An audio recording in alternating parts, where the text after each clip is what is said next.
ये गांव में हमारी एकता है, हम वोट ही नहीं डालेंगे बिल्कुल। लोकसभा के हों या कोई प्रधानी के हों, इलेक्शन वोट डालेंगे ना। अरे हम मुखिया सबको बना के बैठा रहे हैं और हमें कोई देखे ही ना, मुखिया ही ना देखे तो फिर हमारा फायदा वोट पड़ जाए यहाँ तो वोट देंगे, नहीं तो वोट नहीं देंगे हम। रास्ते के बारे में समझ जाए तो वोट देंगे, नहीं वोट नहीं। राजबाला आई तो वो बाहर से बाहर गाँव को लेकर के चली गई, आज तक वो आई ना, फिर वोट लेकर राजबाला। बस पहले रोड फिर बाकी बाद वोट, पहले वोट डलवा लिया बेवकूफ़ बनाकर सब लोगों से, और रोड अभी कोई सा पड़ा नहीं है हमारा, तो अब वोट डालेंगे ही नहीं हम कोई भी। सब लोगों की यही इच्छा है। चाचा क्या नाम है आपका? रमेश चंद। अच्छा, आज आप इतने लोग खड़े हो, क्या मामला है?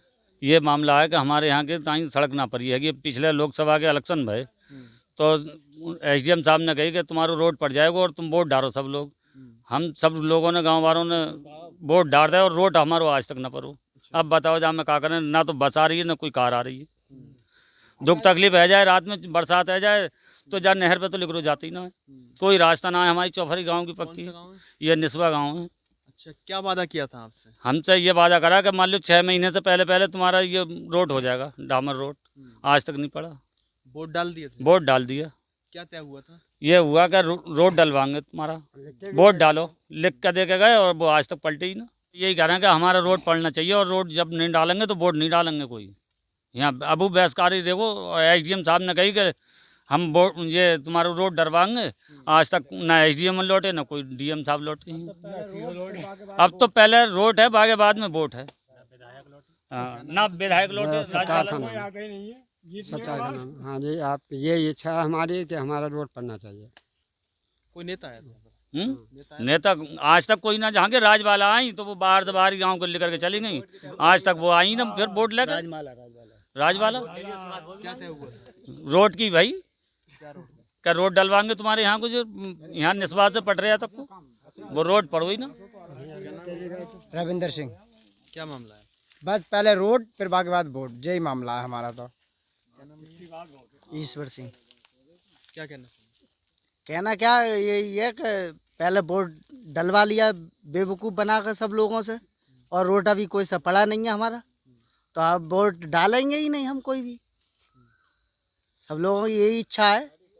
मेरा नाम धर्मेंद्र कुमार लोधी है। अच्छा, आज ये इतने लोग खड़े हुए हैं, क्या मामला? ये रास्ता को लेकर मामला है और यहाँ पे हमारे यहाँ पे लोकसभा की वोटिंग हुई थी, उस समय वोटिंग का बहिष्कार किया गया था। कब हुआ था ये आपका ये अभी हुआ था, अभी 1 साल हुआ है, लगभग 1-1.5 साल हो गया। इसमें चुनाव कब हुआ था ये चुनाव? लोकसभा का ये अभी 1-1.5 साल हुआ है, अभी 24 में हुआ था। 2024 हाँ, 2024 में हुआ था। ठीक है, क्या हुआ? और इसमें ये हम सभी ग्रामवासियों ने इसको रास्ताओं को लेकर विरोध किया था। इसके विरोध में हमने वोटिंग का बहिष्कार किया था। इसमें हमारी मांग ये थी कि हमारे गांव की कोई रास्ता सही नहीं है, जो शादियों में कोई बड़ा वाहन नहीं आता है, ना ही बस आती है, ना ही कोई मकान बनते हैं तो कोई सामान नहीं आ पाता है। बहुत सारी दिक्कतें होती हैं, स्कूल जाने वाले बच्चों को दिक्कतें होती हैं। इसमें गांव में आने जाने वालों को सबको दिक्कत होती हैं। और हमारी समस्या का समाधान हमने कई बार नेताओं से भी मिले, हमारी अभी तक कोई समाधान नहीं हुआ अभी तक। और हमें एक बार वोटिंग में जो बहिष्कार किया था हमने, तो उसमें ये कहा था हमसे कि आपका 6 महीने में हम रास्ता सही करा देंगे। अभी तक कोई मांग पूरी नहीं हुई हमारी। राजबाला ने मांग तय हुआ था वो किसके बीच में हुआ? ये उस समय बहिष्कार चल रहा था, तो डीएम साहब भी आए, एसडीएम साहब भी आए थे। डीएम साहब ने वहाँ से कहा था एसडीएम साहब से कि आप वोटिंग पढ़वाएं। सीओ साहब भी आए थे, बाकी प्रशासन सभी थे और नेताओं भी आए थे। उन्होंने ये कहा था हम रास्ता करा देंगे, आप वोटिंग डालें। और गांव वालों को सबको बहका के वोट डलवा दिया। अभी तक कोई मांग पूरी नहीं हुई हमारी, इसलिए हम आगे को वोट ही नहीं डालेंगे। सबसे बड़ी बात ये है, हम बोल रहे हैं कि हम वोट ही नहीं डालेंगे। अगर हमारी मांग पूरी होगी तो वोट डालेंगे, नहीं हम वोट नहीं डालेंगे। हमारे गांव वाले सबकी एकता है। उत्तर प्रदेश के रामपुर के पटवाई में गांव पड़ता है निस्वा। निस्वा गांव के जो ग्रामीण हैं उनका आरोप यह है कि जो लोकसभा का चुनाव था उसमें यहाँ के जो नेतागण इस गांव में आए थे, उन्होंने वादा ये करा था कि हम इस रोड को पड़वा देंगे। यहाँ तक कि अधिकारियों के बीच में जो ग्रामीण हैं उनको और अधिकारियों के बीच में एक लिखित में प्रार्थना पत्र दिया था कि हम इस रोड को पड़वाएंगे। लेकिन प्रार्थना पत्र होने के बाद भी इस रोड भी आज भी ऐसी सुनसान है। कोई भी मतलब इसमें ना खड़ंजा पड़ा है, ना ही कोई सीसी रोड पड़ी है। गांव के ग्रामीणों का कहना है कि अब की जो मतलब पंचायत चुनाव होना है उसमें हम इसका बहिष्कार करेंगे, कोई वोट गांव का नहीं डालेगा।